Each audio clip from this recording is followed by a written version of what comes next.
Nous savons aujourd'hui, grâce à de nombreuses études menées depuis les années 60, que le bébé est une personne à part entière et qu'il a des besoins pour grandir et se développer de façon harmonieuse. Besoin d'être nourri bien sûr, mais aussi besoin de protection, besoin relationnel et affectif. Enfin, besoin de faire des expériences et d'explorer le monde.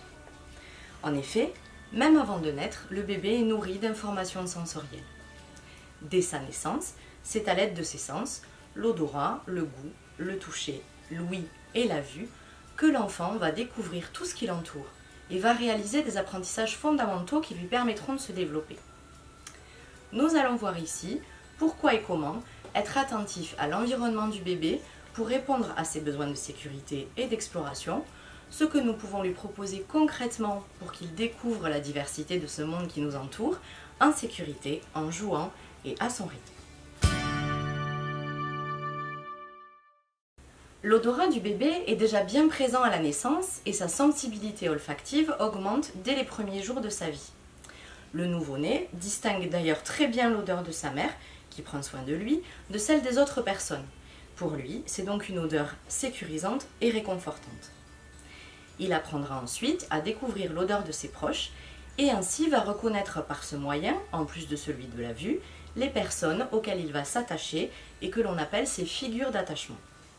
En effet, au-delà de son allaitement et de sa sécurité physique, l'enfant en venant au monde a besoin de ses figures d'attachement, ses parents, des personnes fiables qui l'entourent, et qui vont lui apporter une sécurité affective ou autrement dit une stabilité, des repères rassurants en prenant soin de lui, en le portant, en lui parlant. En grandissant, l'enfant va tisser des liens affectifs avec une peluche, un chiffon, son doudou. Plonger le nez dans son doudou va lui permettre aussi de se rassurer et de se ressourcer. Alors, que pouvons-nous proposer à l'enfant afin qu'il développe cet odorat? Juste le laisser sentir son environnement au fur et à mesure qu'il va le découvrir. Ne pas porter de parfum trop fort, ni en changer trop souvent pour que le bébé reconnaisse votre odeur. On peut aussi proposer à l'enfant un tissu que l'on aura porté contre soi pour que cette odeur le rassure. Lui faire sentir l'odeur des fruits frais, l'arôme de la menthe, du basilic, l'odeur de la cuisine. Et enfin et surtout, ne lavez pas trop souvent son doudou pour qu'il puisse remplir son rôle, pour que son odeur familière puisse le ressourcer.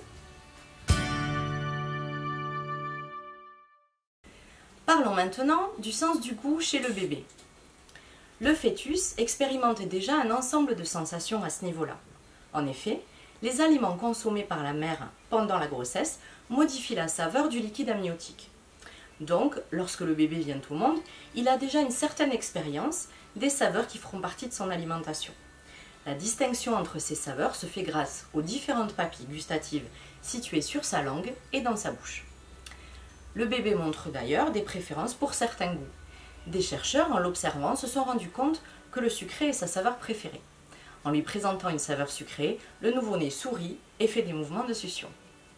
Quant à la mère, c'est la saveur qui provoque le plus de dégoût chez lui, alors qu'il réagit très peu au goût salé.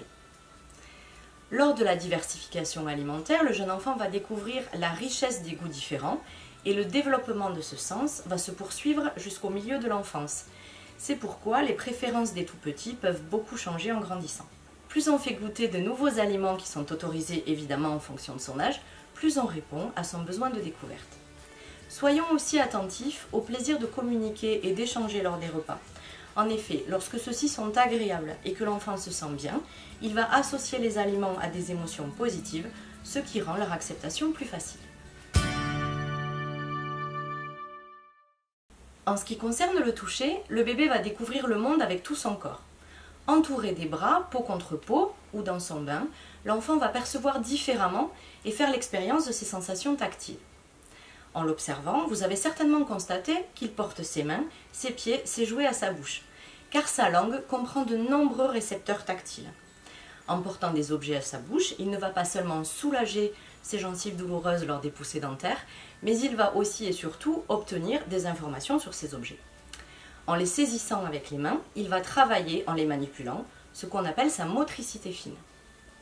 En expérimentant ainsi le toucher de toutes les façons, le bébé apprend les propriétés physiques du monde, les matières, les textures, les formes. Nous pouvons donc laisser à sa disposition des éléments que le bébé va pouvoir mettre à la bouche, que ce soit des jouets, des objets adaptés, comme par exemple des grands carrés de tissu de manière différente. Dans son bain, prenons le temps de le laisser découvrir les propriétés de l'eau et des objets immergés, qui vont couler ou flotter. Laissons-le également marcher pieds nus sur le carrelage, sur la moquette et dans l'herbe, sur le sable.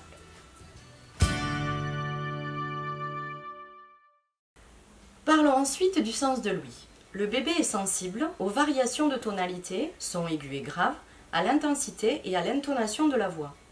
En grandissant, il va orienter son regard, tourner la tête vers la source sonore. Il va ensuite identifier les sons et les voix et les associer avec les objets et les personnes. Les voix de ses parents vont, comme leurs bras, entourer l'enfant de manière contenante, comme une enveloppe, et vont le rassurer. C'est pourquoi lui parler est essentiel, même si on pense qu'il ne comprend pas complètement encore le sens des mots qu'on lui dit. Ce bain de langage inscrit le bébé dans son environnement auditif, comme tous les bruits qu'il va entendre et écouter. Laissons-le donc découvrir nos voix, découvrir les bruits et objets de la maison, découvrir les bruits de la nature, le bruit des animaux, les jouets sonores simples, la musique et enfin, chantons-lui des chansons.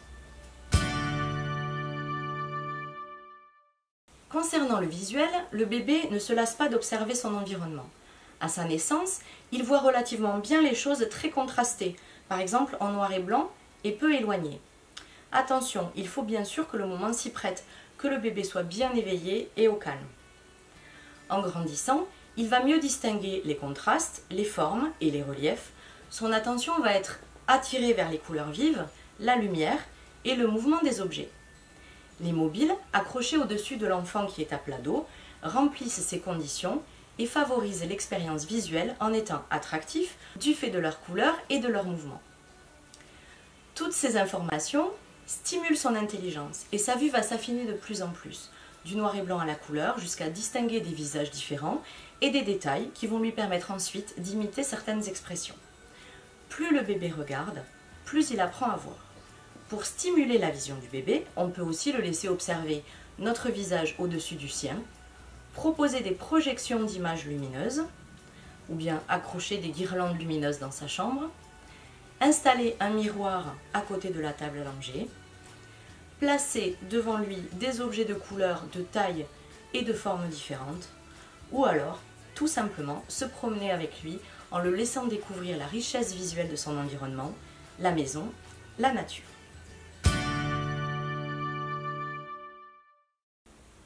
En résumé, c'est par l'expérimentation, à l'aide de ces 5 sens, que le bébé va grandir et s'épanouir. Favorisons son développement en lui proposant des stimulations simples et adaptées dans la chaleur de nos bras, de notre regard et de notre attention. En le laissant agir, en lui faisant confiance pour choisir le moment propice pour lui où il est disponible. Ainsi en sécurité, le bébé pourra jouer à sentir, goûter, toucher, entendre et voir. Et le plaisir qu'il va ressentir sera moteur de ses recherches pour s'émerveiller et pour bien grandir.